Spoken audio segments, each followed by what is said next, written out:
को नमन करता हूं, जिन्होंने अपने कर्तव्यों को सर्वोच्च प्राथमिकता दी और भारत को उसके अधिकार दिलाए। आजादी के इन 75 वर्षों में देश की विकास यात्रा में अपना योगदान देने वाले सभी महानुभावों का भी मैं श्रद्धापूर्वक स्मरण करता हूं। अमृत महोत्सव के इस कालखंड में देश की महान विभूतियों से जुड़े विशेष अवसर भी सभी देशवासियों को प्रेरणा दे रहे हैं।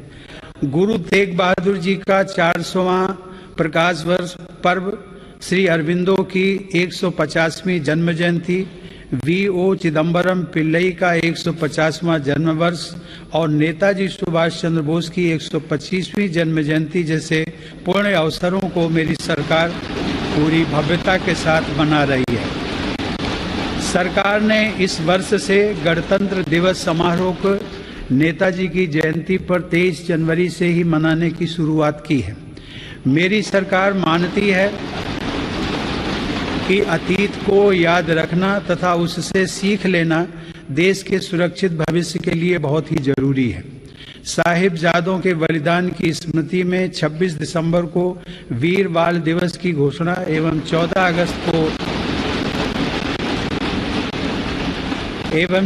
अगस्त को विभाजन विभीषिका स्मृति दिवस इसी सोच का परिचायक है।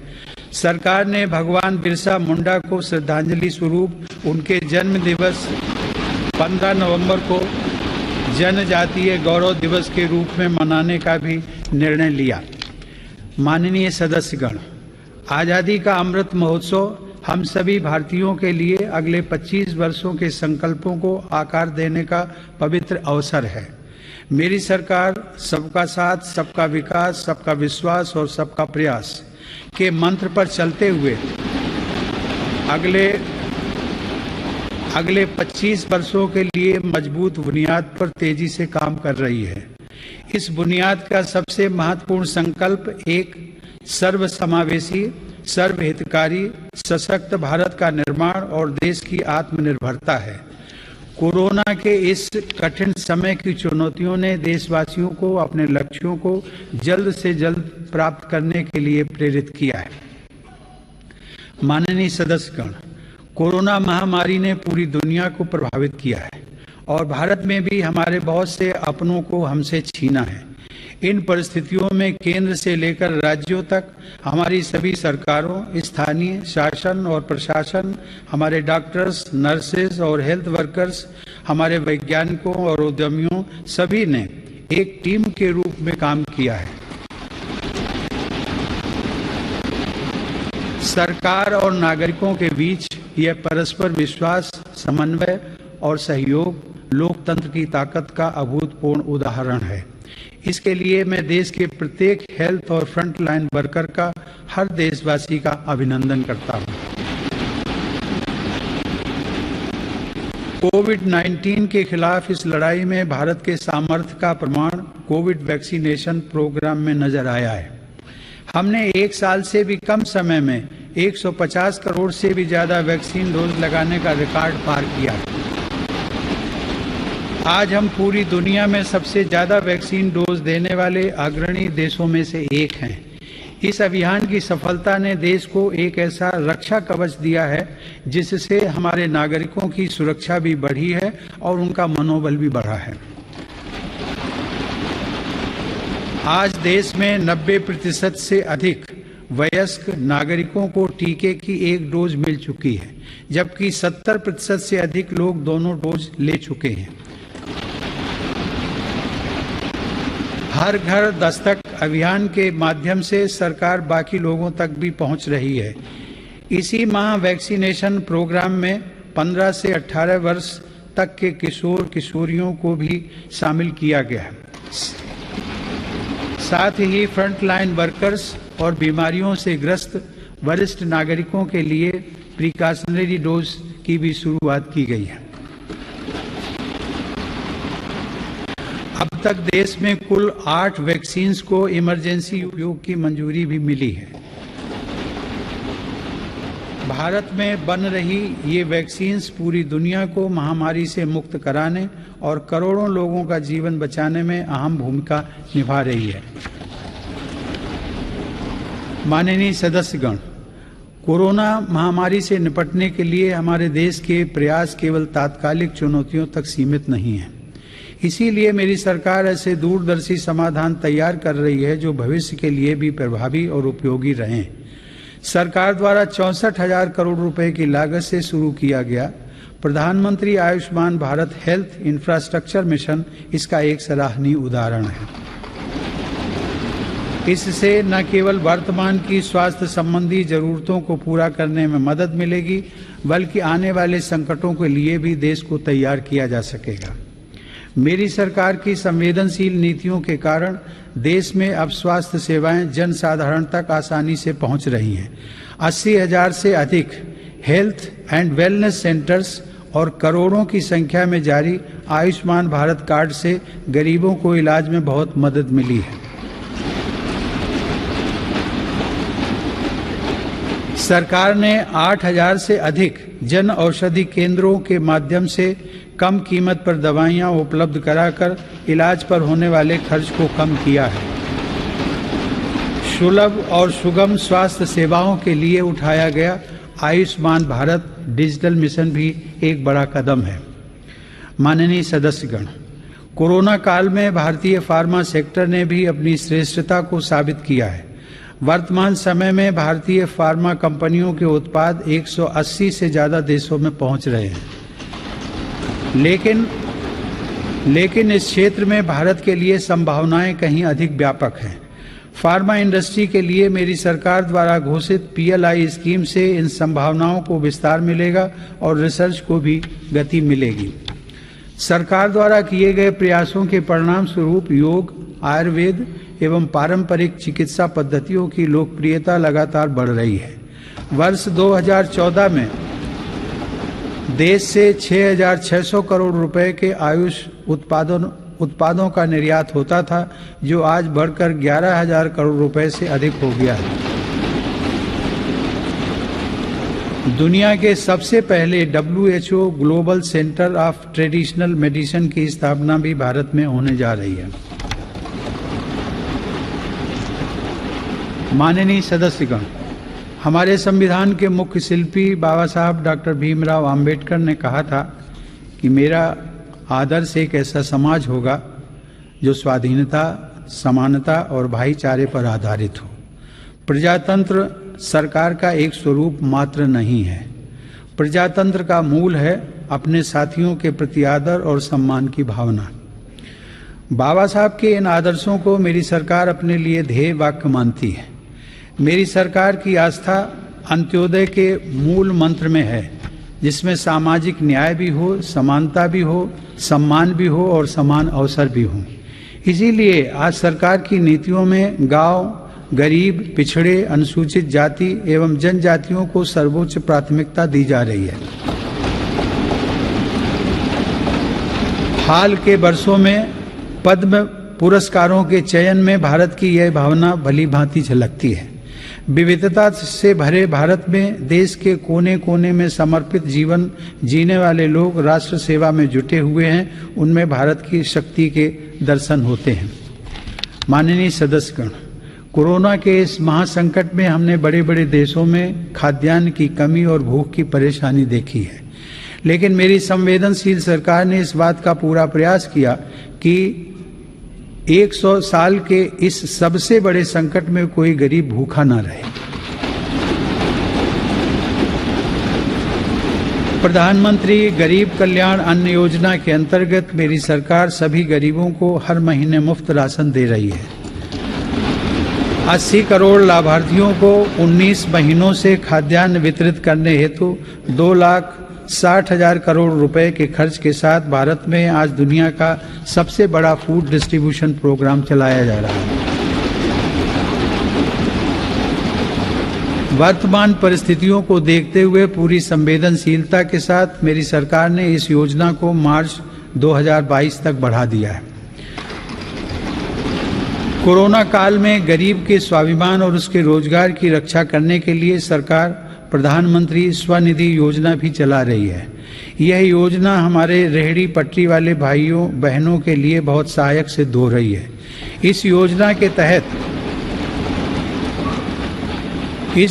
के तहत अब तक 28 लाख रेहड़ी पटरी वालों को 2900 करोड़ रुपए से ज्यादा की धनराशि जारी की गई। सरकार अब इन स्ट्रीट वेंडर्स को ऑनलाइन फूड डिलीवरी करने वाली कंपनियों के साथ भी जोड़ रही है।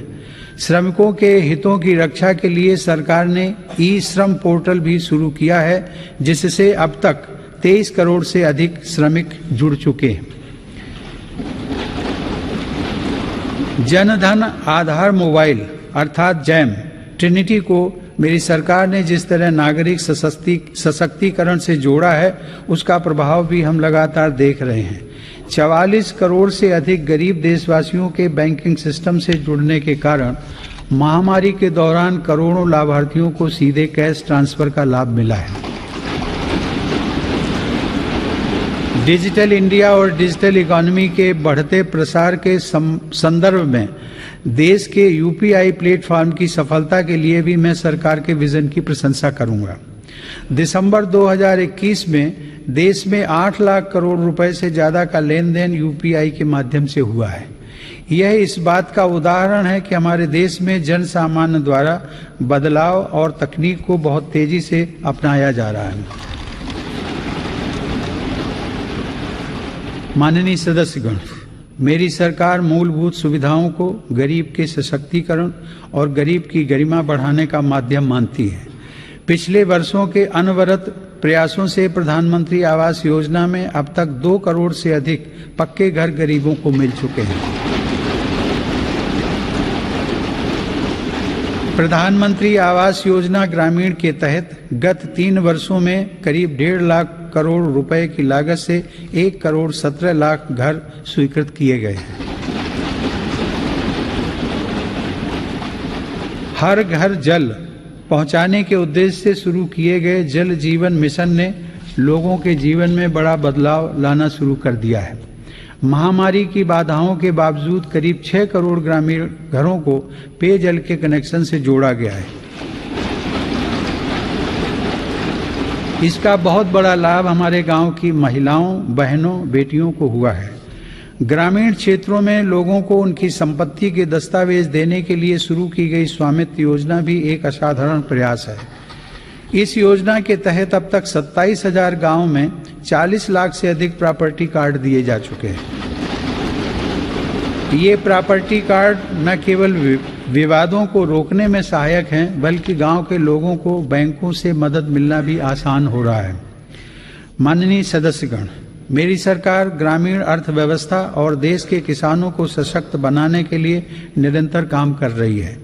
वैश्विक महामारी के बावजूद साल 2020-21 में हमारे किसानों ने 30 करोड़ टन से अधिक खाद्यान्न और 33 करोड़ टन से अधिक बागवानी उत्पादों की पैदावार की। सरकार ने रिकॉर्ड उत्पादन को ध्यान में रखते हुए रिकॉर्ड सरकारी खरीद की है। रबी की फसल के दौरान 433 लाख मीट्रिक टन गेहूं की खरीद की गई, जिससे लगभग 50 लाख किसानों को सीधा फायदा पहुंचा है। खरीफ की फसल के दौरान रिकॉर्ड लगभग 900 लाख मीट्रिक टन धान की खरीद की गई, जिससे 1 करोड़ 30 लाख किसान लाभान्वित हुए। सरकार के प्रयासों से देश का कृषि निर्यात भी रिकॉर्ड स्तर पर बढ़ा है। वर्ष 2020-21 में कृषि निर्यात में 25% से अधिक की वृद्धि दर्ज की गई। यह निर्यात लगभग 3 लाख करोड़ रुपए पहुंच गया है। हार्टिकल्चर और शहद उत्पादन भी किसानों के लिए आमदनी के नए स्रोतों और बाजार तक उनकी बढ़ती पहुंच के महत्वपूर्ण माध्यम हैं। शहद उत्पादन को प्रोत्साहन देने से वर्ष 2020-21 में देश का शहद उत्पादन 1,25,000 मीट्रिक टन तक पहुंच गया है, जो कि 2014-15 की तुलना में करीब 55% ज्यादा है। 2014-15 की तुलना में शहद की निर्यात मात्रा में भी 102% से ज्यादा की वृद्धि दर्ज की गई है।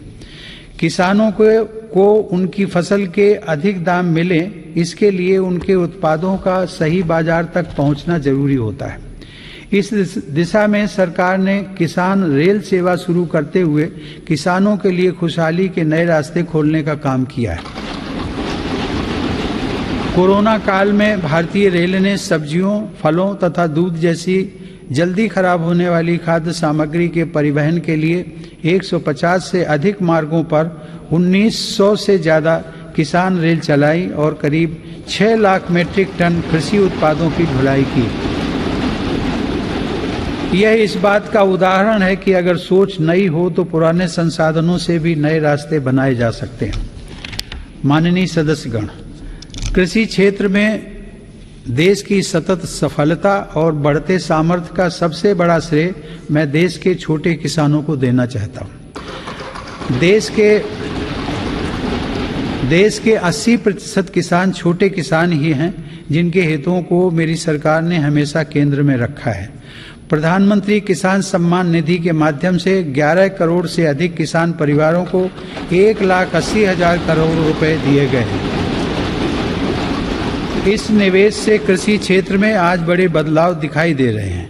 फसल बीमा योजना में नए बदलावों का लाभ भी देश के छोटे किसानों को हुआ है। इन बदलावों के बाद से अब तक 8 करोड़ से अधिक किसानों को मुआवजा के तौर पर 1 लाख करोड़ रुपए से ज्यादा की राशि दी जा चुकी है। खेतों के नजदीक जरूरी इंफ्रास्ट्रक्चर को विकसित करने के लिए भी मेरी सरकार अभूतपूर्व स्तर पर निवेश कर रही है। 1 लाख करोड़ रुपए के कृषि इंफ्रास्ट्रक्चर फंड के अंतर्गत हजारों परियोजनाओं को मंजूरी दी गई है। मेरी सरकार ने खाद्य तेल में आत्मनिर्भरता को ध्यान में रखते हुए 11,000 करोड़ रुपए की लागत से national mission on edible oils, oil palm की शुरुआत भी की है। सरकार ऑर्गेनिक खेती, प्राकृतिक खेती और क्रॉप डाइवर्सिफिकेशन जैसे विशेष प्रयास भी कर रही है। यह आप सभी की जानकारी में है कि संयुक्त राष्ट्र ने वर्ष 2023 को इंटरनेशनल ईयर ऑफ मिलेट्स के रूप में घोषित किया है। मेरी सरकार इंटरनेशनल ईयर ऑफ मिलेट्स को देश के किसानों, self help groups, FPOs, food industry और जन सामान्य के साथ मिलकर व्यापक स्तर पर मनाएगी। मेरी सरकार वर्षा जल संरक्षण के लिए भी गंभीरता से काम कर रही है। देश में रेन वाटर हार्वेस्टिंग इंफ्रास्ट्रक्चर के निर्माण और पारंपरिक जल स्रोतों के जीर्णोद्धार के लिए विशेष अभियान चलाए जा रहे हैं। प्रधानमंत्री कृषि सिंचाई योजना के तहत विभिन्न परियोजनाओं और अटल भू जल योजना की मदद से देश में 64 लाख हेक्टेयर सिंचाई क्षमता विकसित की गई है। नदियों को आपस में जोड़ने की योजनाओं पर भी सरकार ने काम आगे बढ़ाया है। हाल ही में 45,000 करोड़ रुपए की लागत से पूरी होने वाली केन बेतवा लिंक परियोजना को भी स्वीकृति दी गई है। यह परियोजना बुंदेलखंड में पानी की चुनौतियों को समाप्त करने में सहायक होगी। माननीय सदस्यगण, ग्रामीण अर्थव्यवस्था को गति देने में महिलाओं की भूमिका अधिक विस्तृत होती जा रही है। 2021-22 में 28 लाख सेल्फ हेल्प ग्रुप्स को बैंकों की तरफ से 65,000 करोड़ रुपए की मदद दी गई है। यह राशि 2014-15 की तुलना में 4 गुना अधिक है। सरकार ने हजारों महिला सेल्फ हेल्प ग्रुप्स के सदस्यों को ट्रेनिंग देकर उन्हें बैंकिंग सखी के रूप में भागीदार भी बनाया है। ये महिलाएं ग्रामीण क्षेत्रों में बैंकिंग सेवाओं को घर घर तक पहुंचाने का माध्यम बन रही हैं। महिला सशक्तिकरण मेरी सरकार की उच्च प्राथमिकताओं में से एक है। उज्ज्वला योजना की सफलता के हम सभी साक्षी हैं। मुद्रा योजना के माध्यम से हमारे देश की माताओं बहनों की उद्यमिता और कौशल को बढ़ावा मिला है। बेटी बचाओ बेटी पढ़ाओ पहल से अनेक सकारात्मक परिणाम सामने आए हैं और स्कूलों में प्रवेश लेने वाली बेटियों की संख्या में उत्साहजनक वृद्धि हुई है।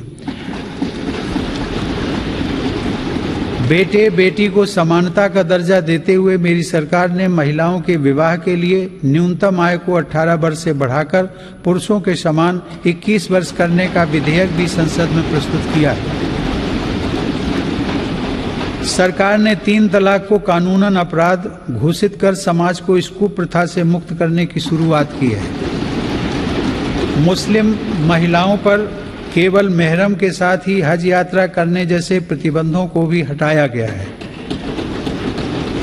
वर्ष 2014 से पूर्व अल्पसंख्यक वर्ग के लगभग 3 करोड़ विद्यार्थियों को छात्रवृत्तियां दी गई थी, जबकि मेरी सरकार ने वर्ष 2014 से अब तक ऐसे 4.5 करोड़ से अधिक विद्यार्थियों को छात्रवृत्तियां प्रदान की। इससे मुस्लिम बालिकाओं के स्कूल छोड़ने की दर में महत्वपूर्ण कमी दर्ज की गई है तथा उनके प्रवेश में वृद्धि देखी गई है। देश की बेटियों में सीखने की क्षमता को बढ़ावा देने के लिए राष्ट्रीय शिक्षा नीति में जेंडर इंक्लूजन फंड का भी प्रावधान किया गया है। यह हर्ष की बात है कि मौजूदा सभी 33 सैनिक स्कूलों ने बालिकाओं को प्रवेश देना शुरू कर दिया है। सरकार ने राष्ट्रीय रक्षा अकादमी में भी महिला कैडेट्स के प्रवेश को मंजूरी दी है।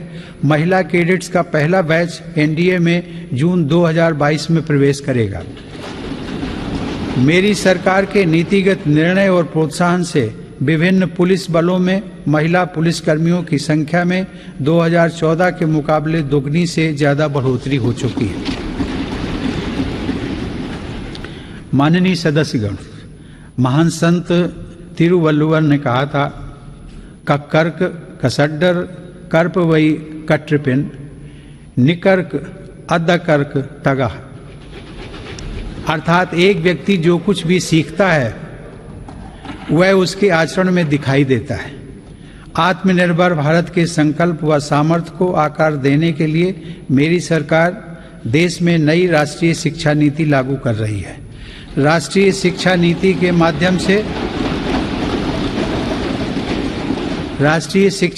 के माध्यम से स्थानीय भाषाओं को भी प्रोत्साहित किया जा रहा है। स्नातक पाठ्यक्रमों की महत्वपूर्ण प्रवेश परीक्षाएं भारतीय भाषाओं में भी संचालित करने पर जोर दिया जा रहा है। इस वर्ष 10 राज्यों के 19 इंजीनियरिंग कॉलेजों में 6 भारतीय भाषाओं में पढ़ाई शुरू हो रही है। स्किल इंडिया मिशन के तहत ITI, जन शिक्षण संस्थान और प्रधानमंत्री कौशल केंद्रों के जरिए पूरे देश में 2.25 करोड़ से अधिक युवाओं का कौशल विकास हुआ है। स्किल को उच्च शिक्षा के साथ जोड़ने के लिए UGC के नियमों में कई बदलाव भी किए गए हैं। कोरोना से लड़ाई के लिए स्किल इंडिया मिशन के तहत हेल्थ केयर से जुड़े 6 विशेष प्रशिक्षण कार्यक्रम शुरू किए गए हैं। इनसे हेल्थ केयर सेक्टर को मदद मिल रही है। सरकार द्वारा जनजातीय युवाओं की शिक्षा के लिए हर आदिवासी बहुल ब्लॉक तथा एकलव्य आवासीय मॉडल स्कूल के विस्तार का काम किया जा रहा है। ये स्कूल लगभग 3.5 लाख जनजातीय युवाओं को सशक्त बनाएंगे।